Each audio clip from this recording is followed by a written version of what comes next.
Go for it.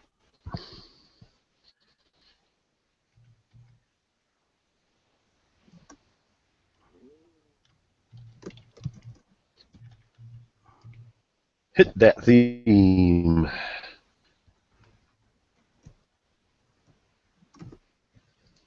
The views and opinions expressed by the hosts and guests of the Side Project Live are not necessarily those of the Illinois Libertarian Party, the National Libertarian Party, Radio Fubar, Tuieville, LRN.FM, the kindly old neighbor on the corner, some random jerk who just cut me off on I-80, the entire Broadway cast of Hair, Bruce Rauner or Pat Quinn, or the Martian Invaders.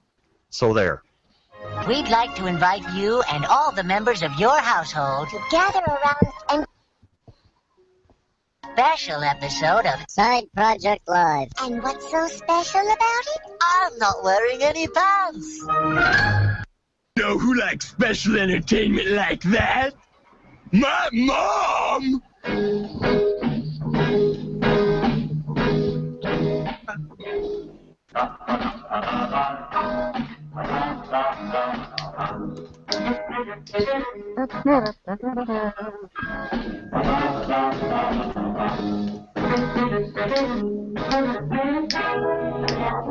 Here it comes.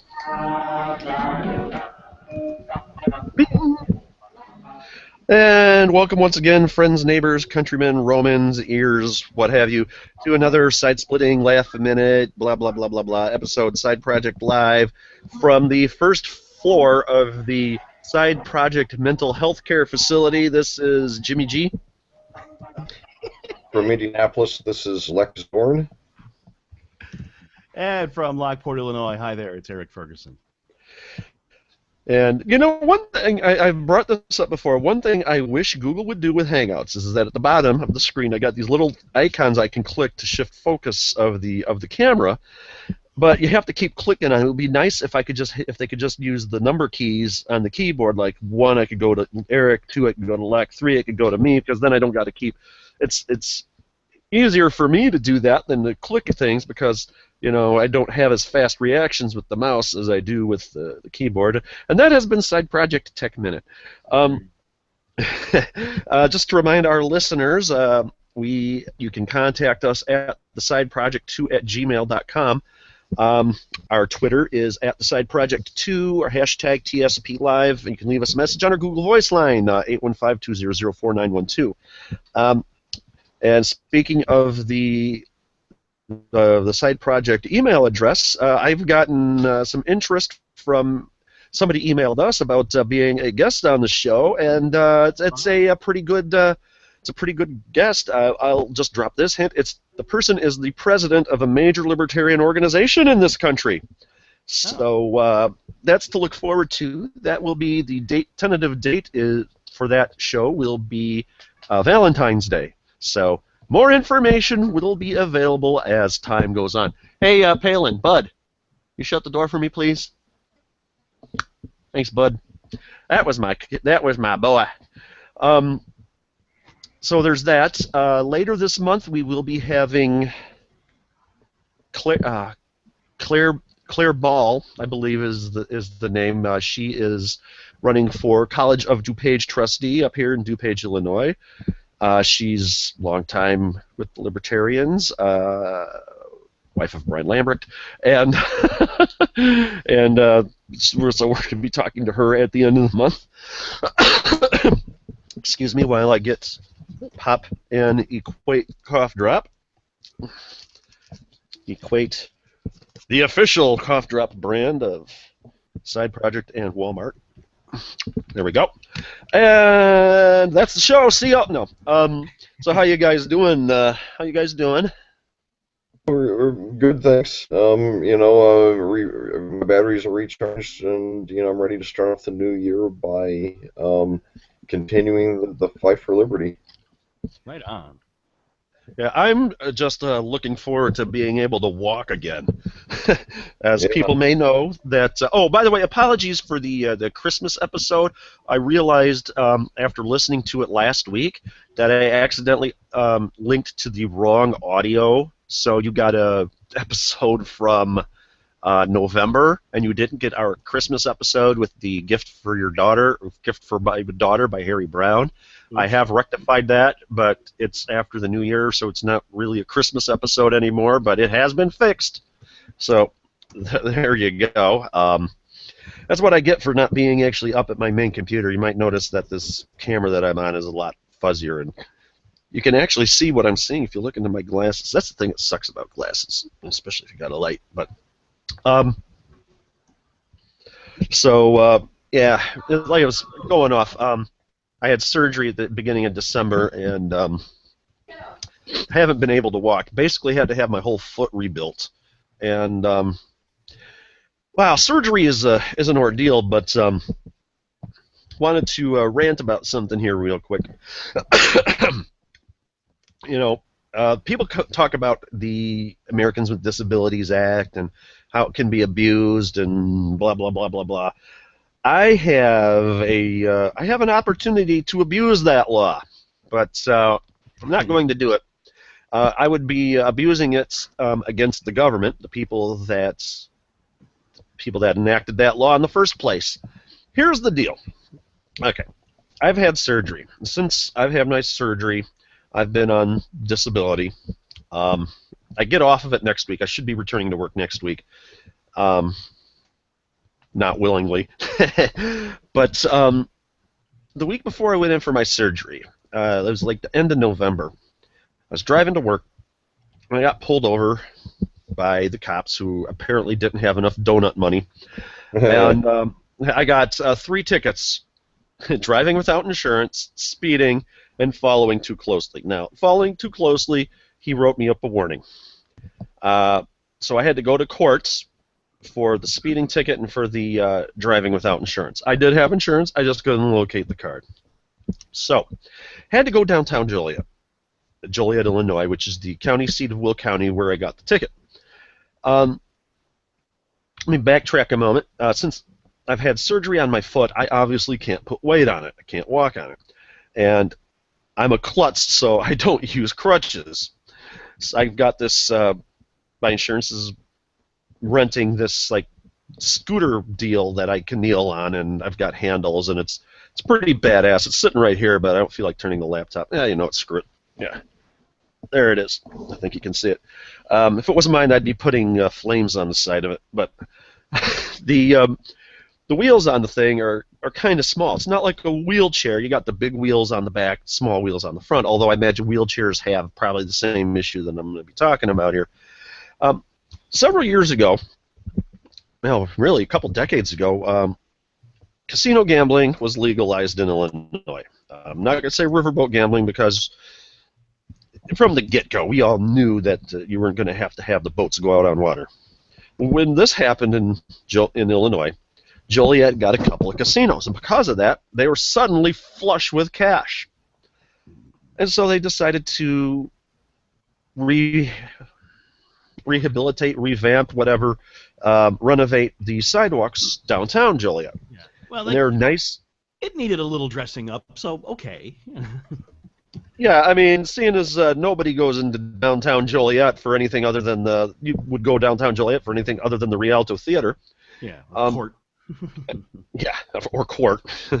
Rialto Theater or court. And I thought it was funny, the longest time there were no fast food joints in downtown. Then the Subway opened up across the street from the courthouse. Go figure. But the sidewalks, they're concrete sidewalks for like the outer foot or two, but the middle are like this brick herringbone pattern.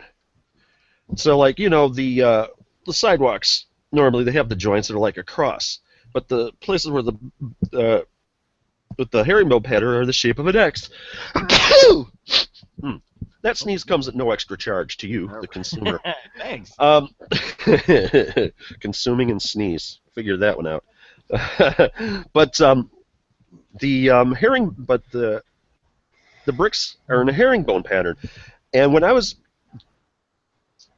first of all, unless you wanted to pay $5 or $6, which I didn't have that kind of cash on me, the closest you can get a parking spot, a handicapped parking spot, because I got one of the. My court date was after my surgery, by the way. I should in there. The closest I could park was like a block and a half away at the public parking garage, and that cost only about $1. Now, so at that point, I had to get on my scooter thing and go from where I parked all the way to the courthouse, a block and a half, and I had to roll this thing over the sidewalks that had the bricks in the cross pattern, or in the X pattern. And every time I would go over it, and there are many places where you can't avoid it because in the middle of the sidewalk, every so often, they have a planter with a tree, and they have the grate around it. It's not like a planter that goes like straight up and is like a circle thing. It was actually at ground level, and they had like the iron grate where the grates go in, kind of like in a radial pattern, I think it is. Every time I would go over the brick, it would catch the tire, and then suddenly I had no control over where this thing was going. And especially dangerous was when this brick pattern is near a ramp going down to street level, going down the curb to cross a street, an alley, and had absolutely no freaking control over it. And then, right at the street where the ramp is, you've got that, I don't know if they have it in Indiana, but in Illinois they got like this orange pad that you have to put in. It's got little tiny bumps all over it for gripping, but then it's got these big round bumps on it, which are extremely hard to avoid with my mobility device here. And once again, some kind of warning traction thing at the end of the sidewalk so that you know that that's the end of the sidewalk. Right. But the fact is that my device, once again, it was hard to maneuver around it. I don't think I really lost so much control as it would required more effort to move my thing over there. And then I get to the courthouse. They got a nice ramp going up into the courthouse, which, is fine. I get in there, and actually, since I was on this device, I actually got through the metal detector pretty fast. Still can't take cell phone cameras into the courthouse. I don't know. I guess, if you have nothing to hide. But on the way out, there are 4 sets of doors around the courthouse. But all of them, with the exception of the main one you go into, are all developed for people that can walk. I can't say that because they do have a door where you can... What it is, you've probably seen it. They got like a door, a revolving door, but it only goes like one way. And to make it to where you can't get in, it's not a door. It's one of those grate things, They're like this. Yeah, it's metal bars. And it rotates around. So steel bars, yeah.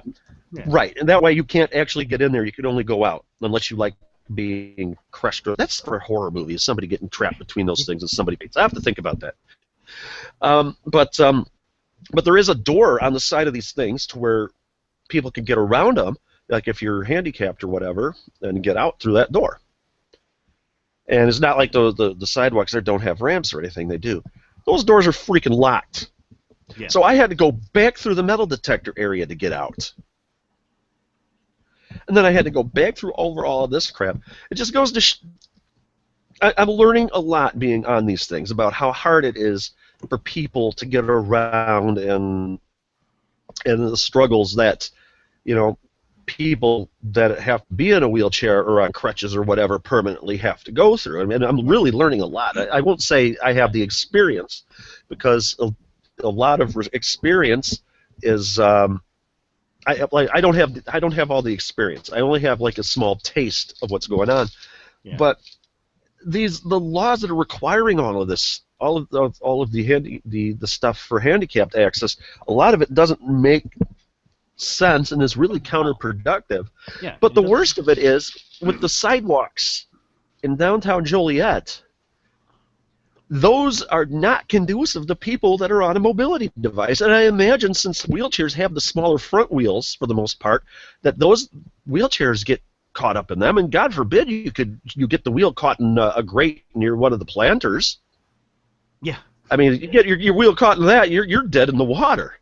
And if anything, I could sue the city of Joliet for violating the Americans with Disabilities Act for having these damn sidewalks, which make it a struggle for people that have limited mobility. Well, that's just it. I mean, the law, at federal level, it says that the public places and that have to be accessible by people with any disability. And I love when Penn and Teller did the thing on their show where they're wheeling a guy around in an iron lung and they couldn't get the thing up the stairs and in doorways and stuff. It's like all of these places are breaking the law. It's just, I mean, I appreciate the goal behind it. My sister-in-law had the same issue. She had some foot surgery over the holidays, and same thing. She's got that silly little scooter thing that you kneel on and trying to get around, and it's a real challenge. But the law doesn't help. Mm-hmm. And there's another example. Of course, Ron Paul always says, always talks about the discrepancy between the name of a bill and what the bill actually does. And the thing is, these, do-gooders, they create these names of the bills that put you in the role of the heavy if you stand, against it. Like, for example, No Child Left Behind, Violence Against Women Act. These are really bad bills that have good-sounding names. That you sound like a jerk if you oppose, for the people who don't know any better. And one of my favorite examples, actually my favorite example with the American Disabilities Act, and this goes back to what Harry Brown says, that when you start giving special benefits to certain people, more people want to get in on it. Most people, who supported most of the low information people who supported the Americans with Disabilities Act were just thinking about giving access to, people on crutches, people in wheelchairs, things like that. But several years ago, Roy Tarpley, who is a pro basketball player who had been banned by the NBA for 4 separate substance abuse violations, sued the NBA for kicking him out of the league and destroying his livelihood on the basis that his drug addiction was a handicap, was a disability. And the NBA actually settled out of court with Tarpley. Well, first of all, could you do me a favor and kind of adjust your camera there so you're like in the middle? Yeah. You're like in the corner. There we go. I wasn't seeing your face there. We all need to see your sunshiny face in the morning. I want to see your faces. That's your faces instead of your feces. Yes. Basically, Roy Tarpley, he was a substance abuser of the worst kind, and he counts that as a disability and thinks that he has the right to. Again, we all as libertarians, we support the right of people to abuse substances if that's what they choose. But we also support the right of private organizations to, not allow their employees to abuse these substances. And yeah, go ahead. Here's the thing. I mean, there have been felons in prison that have sued over the ADA because they need television, or they need they have special dietary restrictions, or that sort of thing. And it's one of the laws that's easiest to abuse. And like I said, I could be a total jerk and sue the city of Joliet over it, but I know full well that if I did that, the only money I would get over it would be coming from the taxpayers, and it's not fair to the taxpayer because the government gets all their money from the taxpayer. And just wanted to throw that rant out there because that's what happens. All the Endangered Species Act has become the Federal Land Use Act. That doesn't protect species at all. Well, like Harry Brown said it best. Penn and Teller had this thing on their show. Oh. No, Harry Brown just said, when you start giving special privileges to a few, special protection to a few, everyone wants to get on the aristocracy. Right. Penn and Teller had this thing on their show one time about talking about the Endangered Species Act, where this woman who was in a wheelchair and had to have a caretaker and all of that in her house, bought a piece of property years before and finally got the money to build a house on it, but then the state of Florida was like, oh, there's an endangered species there, you can't build on it. Yeah. And so she had to go live with a relative, and it's a total burden on this relative, and she's stuck. She can't do anything. I mean, she doesn't. It's total bullcrap, these laws, and Speaking of bullcrap Yeah, and laws, there's no which there's no shortage of them here in Illinois. I did find speaking of laws and bullcrap, but I repeat myself. I did find a couple for Indiana if you want to touch on those. Sure, we can talk about those too, but I want to talk about some of the news laws that are effective as of January 1st of this year. I got a list here. I whittled down to I don't know 20, 30 that I thought were interesting. Yeah. First of all, there's so little wrong in the state of Illinois that they could pass laws like SB 2811, 3125, 3506, or House Bill 4336. The first one changes the term hearing impaired to deaf or hard of hearing throughout the law, updates the training requirements for hearing aid makers. Yeah. Changes the next one changes the name of a law and board relating to carnival safety. Allows the next one allows the use of urgent care in the name of urgent care centers, bringing Illinois in line with the other 49 states. We needed a law. If your friend jumps off the Empire State Building, but I digress. And the last one changes the name of General Educational Development Tests to High School Equivalency Tests. And of course, there's so little to do in Illinois. I mean, we're such a perfect state that they have the time to talk about these and debate these. And oh, wait a minute. We're the worst run state in the country, the most corrupt, the most likely to go bankrupt. Yeah, what's Oh, amazing. well, scratch all that. What's amazing to me is that you could even need or consider really you have to pass a law to allow urgent care facilities to use the term urgent care. We need a law for that.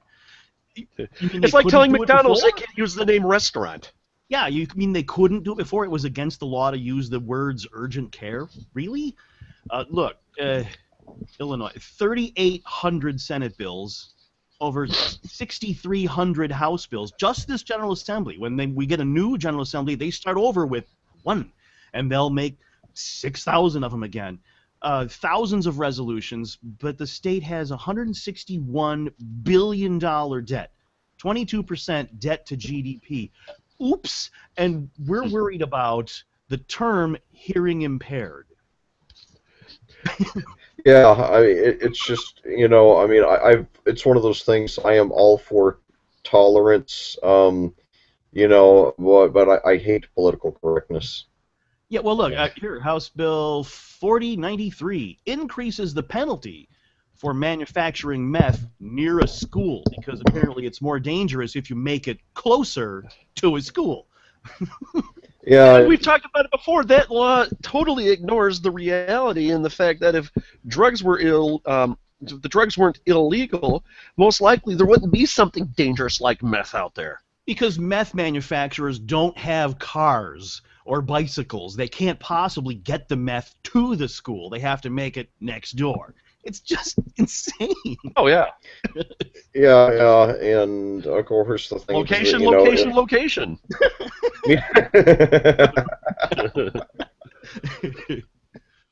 I look at the silliness. Like, there's all this uproar. E-cigarettes. There's a couple of bills that passed about e-cigarettes.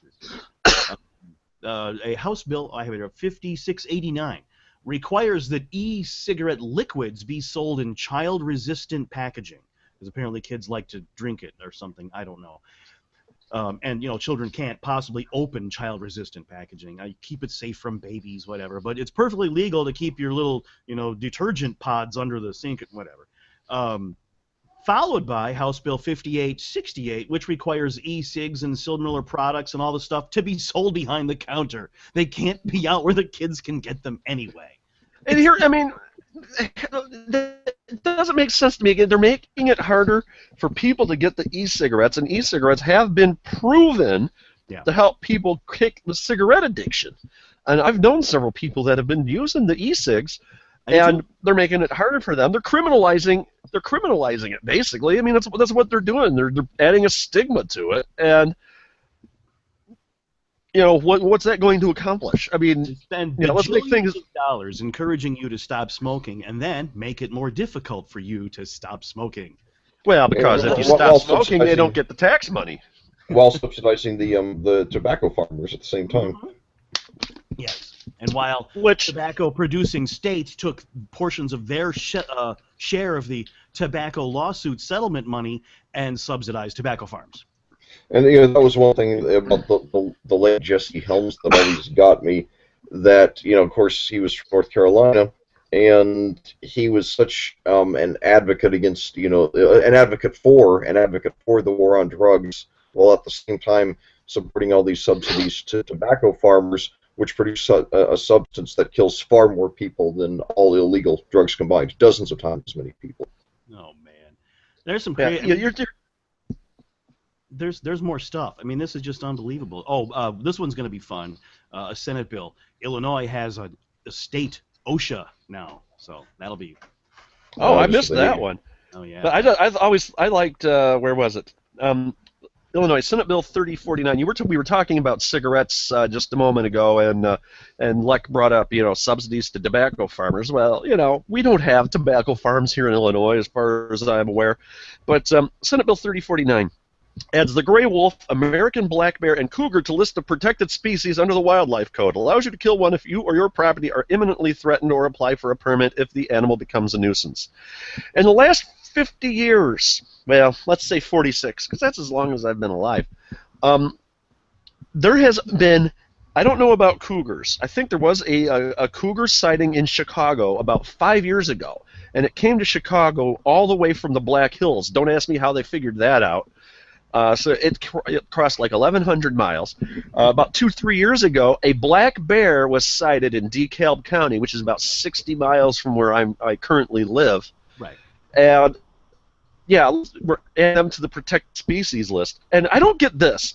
If they're a protected species, let me read this here. Adds the gray wolf, American black bear, and cougar to list of protected species under the Wildlife Code.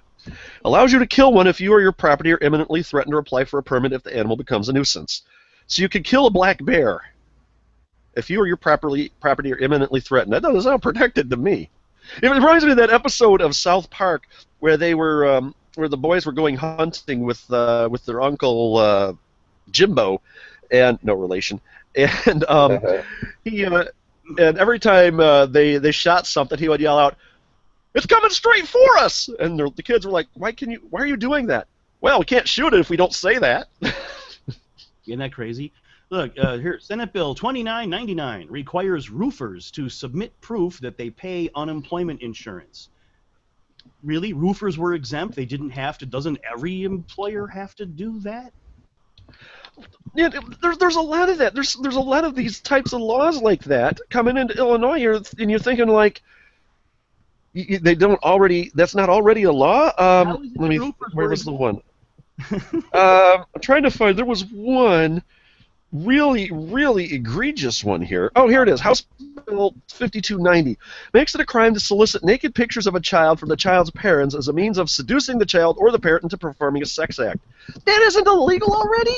Yeah, exactly. Yeah, I mean, it's kind of like the Violence Against Women Act.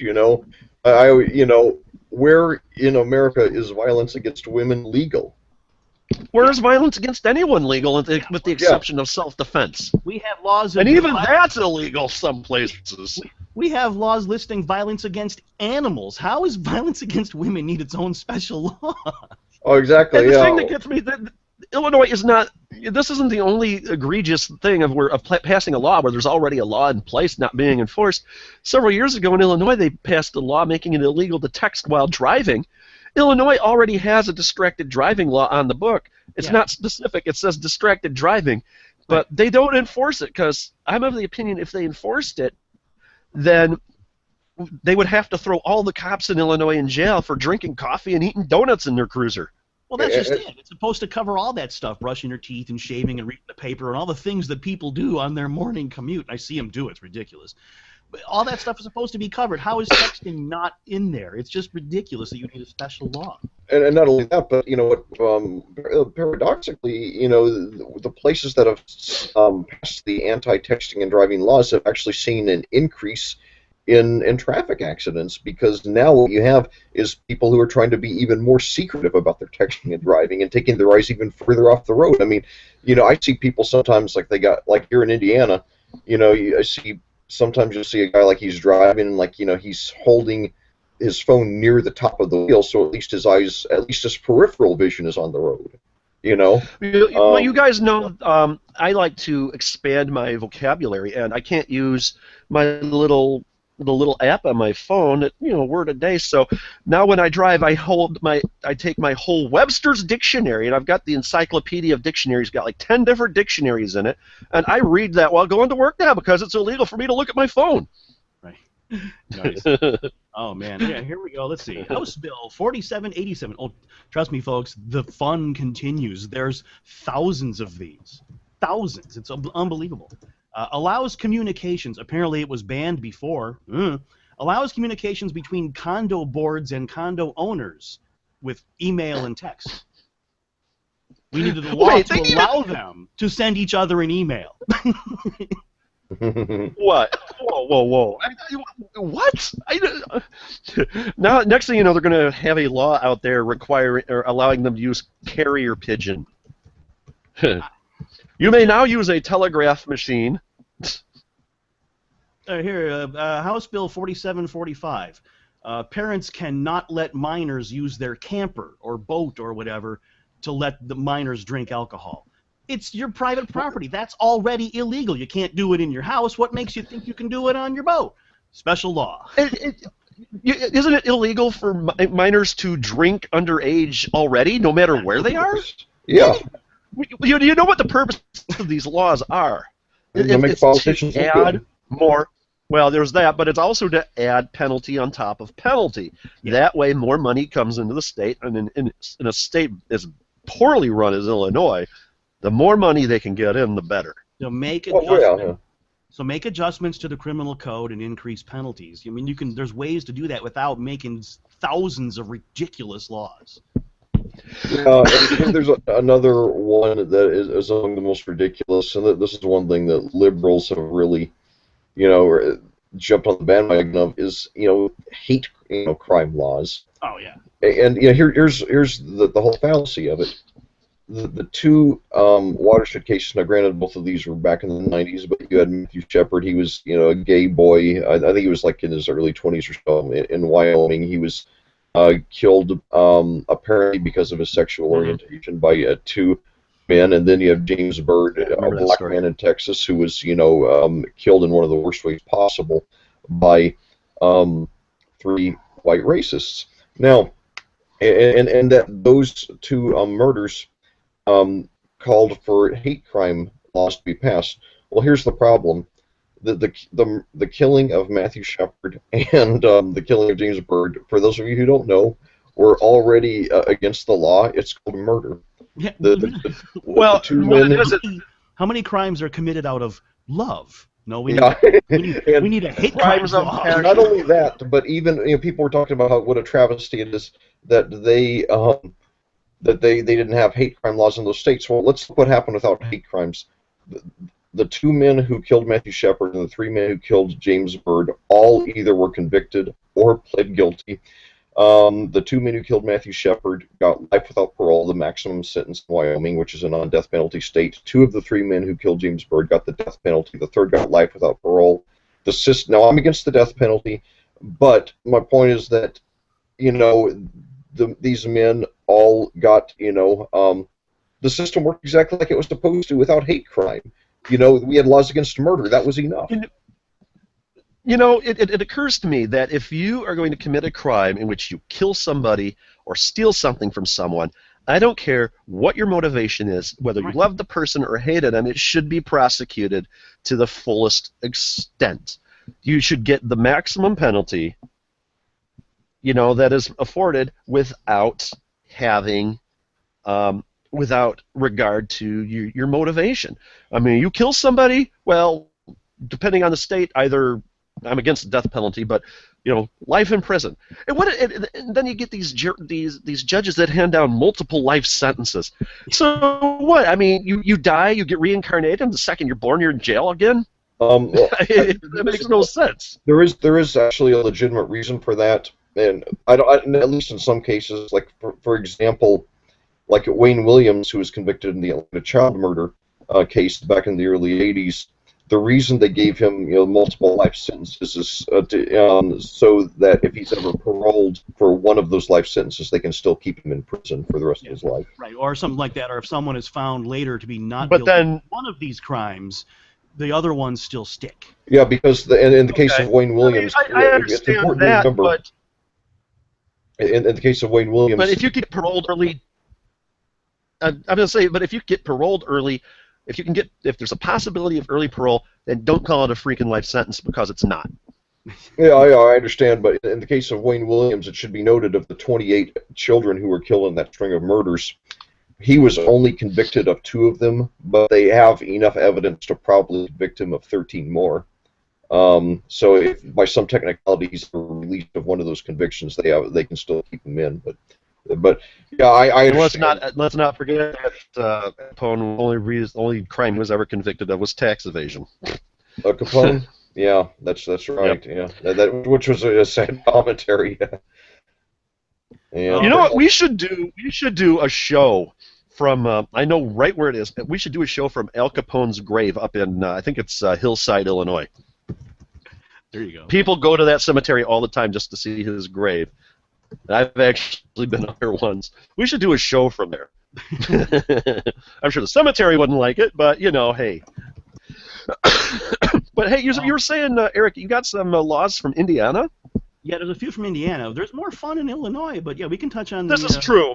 This is true. Lex from Indiana, we do. To give you an idea how different these two neighboring states are. Indiana has a new law for this year. Schools are no longer gun-free zones. Wow. So if you are legally allowed to carry a firearm, you can have them in a school parking lot. It includes parents, teachers, student members of gun clubs, shooting sports teams, removing a felony level penalty. Wow. I did not know that. Wow. How about that? It prohibits school corporations from preventing teachers and staff to have guns in their cars while parked. Can't even in the classroom, but if you carry a gun with you everywhere you travel, you can have them on school property now. Baby steps. Yeah. In Illinois, are you kidding me? If someone proposed that here, they would lose. Their head would explode. Yeah, and if somebody in Illinois proposed that, they would get shot. And I've been saying for years, especially since Sandy Hook, we have got to stop making our kids sitting ducks. Well, look, all these things, the school shooting, the post office shooting, all of these things happen in gun-free zones. Oh, yeah. How many mass murders like that happen, shooting sprees, how many of those happen at the gun show? Yeah, exactly. And the thing is, if guns really cause violence, I always point out, how does anybody ever make it out of a gun show alive? It's you know what, I want to bring this up real quick because there is one. I want to cover a couple of more Indiana laws, but there's a really big one in Illinois that we would really need to talk about. But when it comes to gun control, Great Britain has probably some of the toughest gun control laws in the world. And in the last 10, 15 years, they started passing knife control laws. Oh man, it's crazy. And talk about weapons. I always found it hilarious that TV celebrity chef Elton Brown tried getting on a flight to Minnesota, and the security people confiscated his cast iron frying pan because it could be used as a weapon. Right. It's so ridiculous. Yeah. And here's another one, and this one affects Illinois because many residents here will drive across the state to go buy gasoline. Indiana's state tax on gasoline is changing from their flat rate of 19 cents, I think it is, per gallon. It's moving to a percentage rate, 7%, and it's calculated on the average price of gas for the previous month. So you now have... You know what? I would be all for that because on New Year's Day, we have this tradition of driving to, yes, I know I'm going to get criticized for this, to Starved Rock State Park and chilling in the lodge. They have this huge great room with this gigantic fire. Oh, it's an awesome room with a gigantic fireplace. We get hot chocolate from the bar. We sit there and drink, and they got this nice patio out the back. You can just look over the Illinois River Valley. It's awesome. We're on the way out there, and we needed gas. My wife looked up Gas Buddy. In Streator, Illinois, which is about 15 miles south of Ottawa, Illinois, which is not horrible out of the way to go to Starved Rock, $1.56 a gallon. Nice. So I totally support a percentage. The thing that gets me is 30-some states are proposing getting rid of the gas tax altogether and putting a GPS device on your vehicle and charging you per mile. Yeah, going to a mileage. Oregon was the first state to propose this. Illinois is talking about it because Yeah. this way they get road taxes out of the people that drive electric vehicles. Well, I like the premise behind it, to move to usage instead of on the fuel. Because Right. I pay a roadway tax to put gasoline in my pressure washer. It's ridiculous. So I can appreciate that, but how do you measure it? How do you calculate it unless you meter everyone's driving or put you on the honor system? Yeah, I drove this many miles today. It just it's an awkward thing to try to tax that way. I have an idea that makes it that would make this whole thing voluntary, and it's something that people would want to buy, and it would also get rid of speeding tickets. Instead of giving people speeding tickets for going over the speed limit or whatever, sell a speeding pass. You sell a pass, and you get this permit that allows you to drive up to X number of miles an hour, and the faster you want to drive, the more you have to pay. If I can pass my driving test at .12 intoxication, I get a notation on my license that says I'm good to .12. Now that's a little more dangerous, but definitely worthy of discussion. That we could have a whole episode. But let's throw out one or two more Indiana laws. Those are the ones that I had presently, but I mean, I'm sure there's plenty more. Probably some ridiculous stuff too. But not Those living sneezes there, are at no extra cost. I didn't look them up. They had a few others where they just it changed a few things, like restrictions on HMOs covering abortions, and some stuff like that. Changes to the criminal code. Minimum sentences for various things. So nothing really stuck out right away that I saw particularly troublesome. One law I want to talk I'm sure about. there are some. Oh, without a doubt. And there's like goofy laws all over the country. People don't realize this. I don't know if it's still on the books or if it was repealed or whatever. But for the longest time, it was illegal to mispronounce the name of Joliet, Illinois. Yeah, in Arkansas. You pronounced it. You pronounced it Joliet. Yeah. You get a $15 ticket, a $15 fine. I thought it was I don't know if that's still on the books or not. There used to be a law in Chicago at the turn of the 19th turn of the 19th 20th century. There was a law on the books in Chicago making it illegal for ugly people to go outside. Well, you guys ought to check out a book called the Trenton Pickle Ordinance, which is a collection I've heard about that. It's fabulous. It's a connection of laws that are now archaic and presumably not enforced, but nevertheless still on the books. And it is absolutely hysterical. I mean, it's a great way to pass through a few hours with some good laughs. And my favorite is that under Kentucky law, everyone in Kentucky must bathe at least once a year. Now that's a needed law. There you go. Right. There's a few other things in Indiana. Let's say they have tougher penalties if you trespass and damage farm property. Football coaches are required to have concussion awareness training. So, I mean, there's some things in Indiana that happen, maybe for the better, maybe for the worse. But yeah, to quote the Alice Cooper song, the Alice song, "It's Much Too Late," off of the awesome CD Dragontown. Pick it up if you don't have it. The road to hell is paved with nice guys with good intentions. Well, when we were on vacation in Arizona over the summer, we didn't eat there, but me and my daughter and my son, we actually walked into Alice Cooper's restaurant. I got a picture on my Facebook page of the sign that they have right inside the door with Alice Cooper holding like two white things and the signs say soup of the day. It's like gumbo, and I'm like, wow, that must be the most metal gumbo of all. But Eric, Yes. since I'm going to totally ignore Lech now because you're in Indiana. Um, but the one law I really wanted to talk about the most, and it went into effect December 1st, I believe, so it's not a New Year one, but it's very important to cover, was Illinois' eavesdropping law. And Yeah.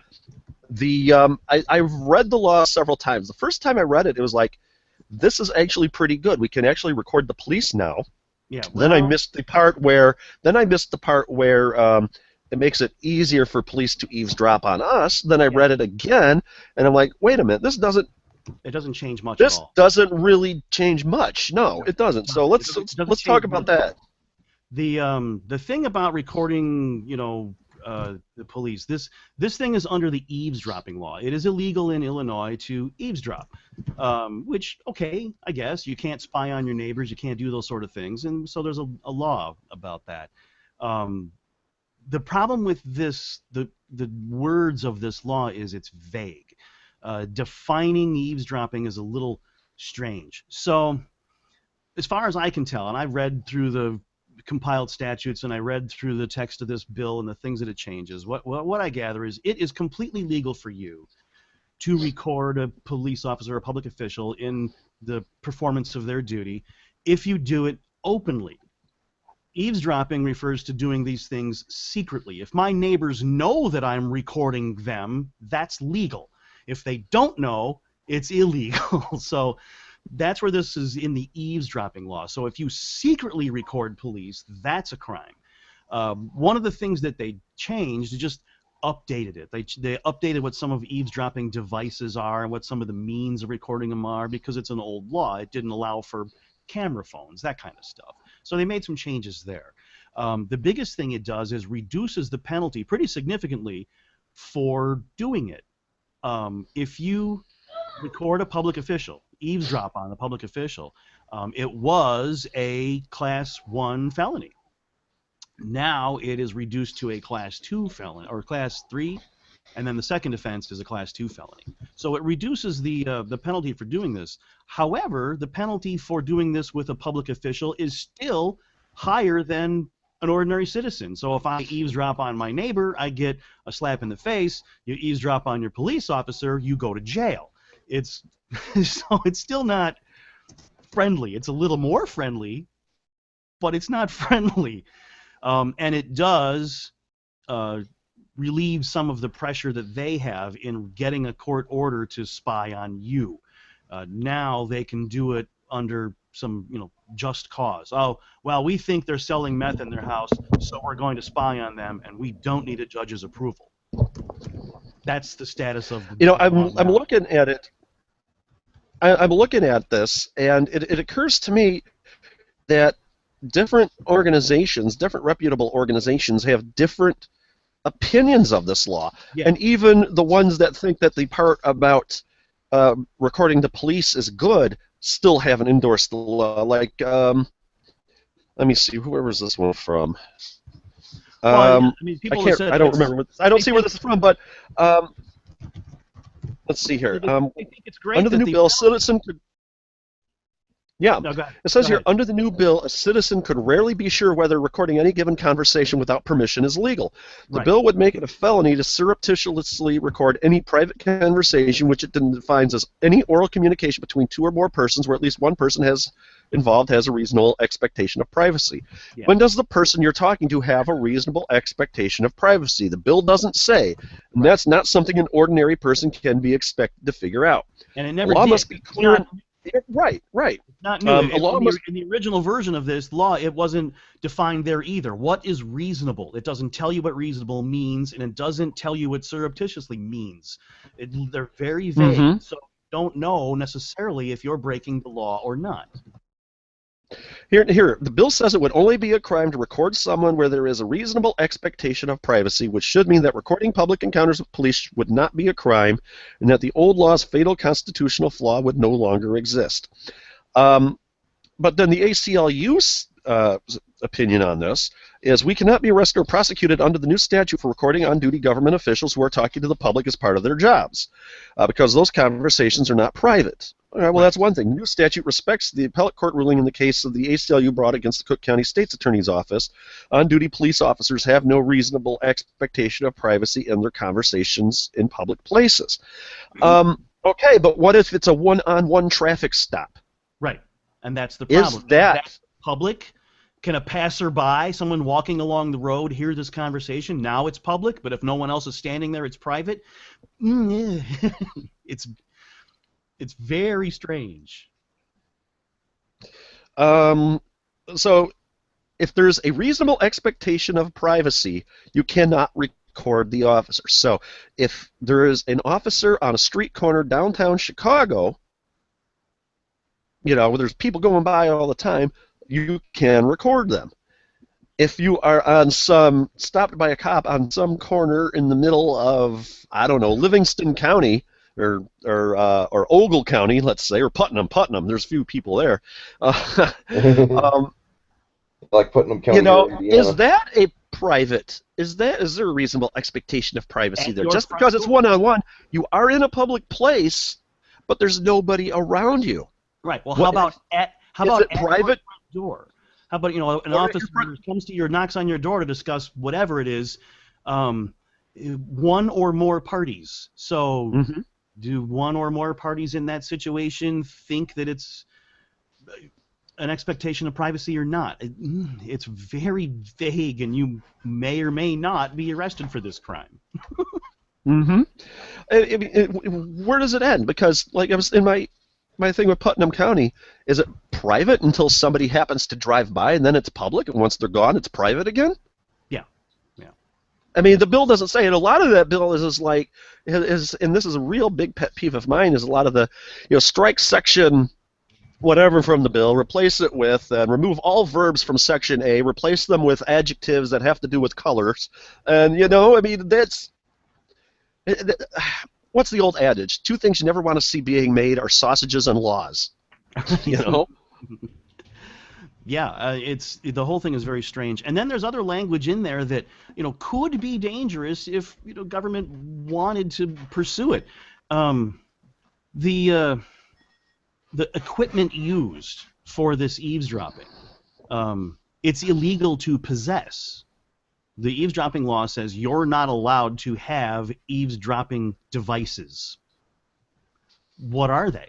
And it says, well, if it's a device that is generally used for this purpose, it's an eavesdropping device. Well, what does that mean, generally used? I have a voice-activated two-way radio. You could argue that, well, in your case, it's an eavesdropping device. In someone else's case, it's just, you know, family use little walkie-talkie. Which one is it?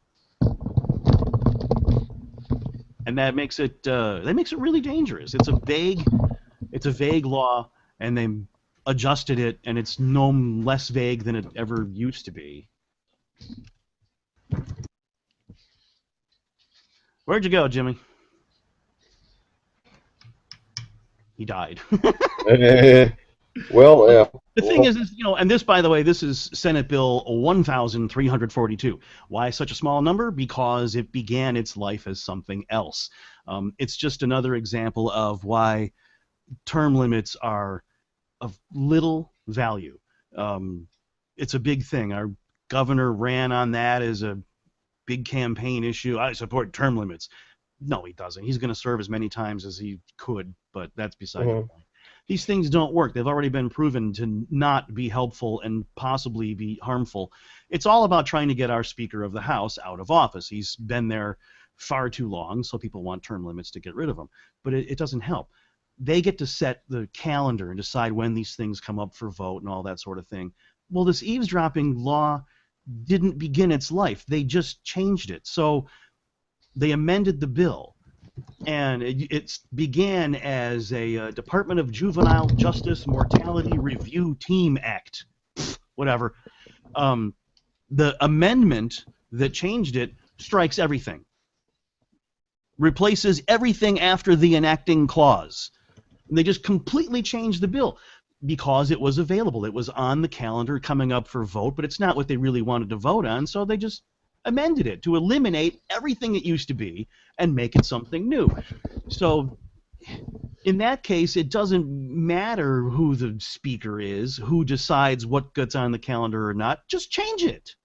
Just change the law that we're voting on. It doesn't matter anymore. The problem with these laws is they think they're saving time and time and space by doing that sort of thing, and I guess to a degree they are. But the big problem, the big issue, is that it makes it so much harder for the general public to read. Why can't they just do a why can't they just do a copy-paste thing, and then resubmit it? I mean, how many times have you been working on a document in Word or something, saved it, later on wanted to change something, and pasted the stuff in there and saved it again? That's all they need to do, and it's like in this day and age of word processors, it doesn't take that much to do. Again, 6,300 House bills. Do we need 6,000 pieces of new legislation? Really? Yeah, and of course it reminds me, again, some of the things we've been talking about, taking me back again to the late great Harry Brown, where part of his presidential platform was that he would automatically veto any bill that was very long, because he would want the laws to be very short and simple, so that we know what they mean, we know they're constitutional, we know that there's no a pork or any bad stuff hidden in there anywhere. Yeah. I've always been of the opinion every bill passed by Congress should be no more than 10 pages long, no more than a 2-page summary, be written in plain freaking English. Because lawyer English, the Latin, and all of that stuff, the wherefores and wherefore art thous and Romeo and whatever else is tucked into those things, it's just hard to read. But they do it on purpose because that way they can sneak crap into these laws. One of my favorite examples. Absolutely numbed it. This is how they get pay raises passed in the Senate. They put people that want to vote against a pay raise, they put it onto some sort of resolution heralding the cuteness of puppies and bunnies, and who wants to vote against puppies and bunnies? Yeah, the Fluffy Marshmallows and Rainbows Act, and you read it and it says it changes. Paragraph 7, sentence 2, it changes the word "and" to "or." And you have to go and file through all these old laws to figure out what the hell they're talking about. And then they add an amendment onto it allowing the government to kill anybody whose name happens to rhyme with Bob. Yeah, that's what they do. We have more. Senate Bill 3290 exempts off-road riding facilities from liability for noise emissions. They can make all the noise you want, but you have to have a quiet muffler. Yeah, you know what? That law I think is really misguided because, say, like you live in you live like in an unincorporated area, and then a town, and something similar to this actually happened to where I grew up. And then a town or city annexes, the area across the street. They have their set of laws. You have your set of laws. So they could put in an off-road vehicle facility across the street from your house. But since it's in a different jurisdiction, you don't have a say over it. Where I grew up, the city of Joliet, I was in unincorporated Plainfield Township. The city of Joliet, several years earlier, annexed the area the Louis Joliet Mall was in, and then they annexed the cornfield across the street from our house. Darned if they didn't allow Toys R Us to build a warehouse across the street from the house I lived in. They didn't tell us anything because we were unincorporated. They didn't have to. And not only that, across the street between the street and the warehouse, they put a railroad spur in. So before we were living pretty close to about a block away from a railroad track. Now there was a railroad across the street from our house. We weren't allowed to have any input on it. Oh. They didn't tell us anything about it until it was too late to do anything. There's House Bill 5742 establishes a acute stroke-ready hospital designation. Apparently, we needed a law for that. Stroke me, stroke me. Oh, sorry. Here we go. House Bill 1152 creates a Chicago Educational Governance Task Force to decide how to. Yes, because the people in governance in the city of Chicago need education. Yeah, but this is decide the structure of the CPS schools. Really, the CPS can't figure that out on their own? No, we need a state law to tell them what to do. To be fair, the CPS can't figure anything out. I know. This is just... The news is full of story after horror story about that failed school system. But I'm just looking here, and according to my clock, we are out of time. But according to yours, according to mine, we're 3 minutes, and according to yours, we're out of time. So with that, time is up. So once again, past episodes of the show can be found at tsplive.com. Contact us at thesideproject2 at Gmail. Our Twitter is at thesideproject2. Our hashtag is TSPLive. Our Google Voice number is 815-200-4912. And once again, from the first floor of the Morris, Illinois Mental Institution and Tapas Bar, this is Jimmy G. From the Meat Locker in Lockport, Illinois, it's Eric Ferguson. And we have a Lek there? He must have disconnected. Oh, no, there he is. Lek, where are you from? I don't know if he can hear us. From Indianapolis, Lek Zorn. Yeah, I just went back on. Yeah. We have been having weird connection issues. Yeah. So from Indianapolis, this is Lek Zorn. Peace. And we'll talk to you all next week for more fun and frivolity. Bye-bye. Peace. Bye. Boom. And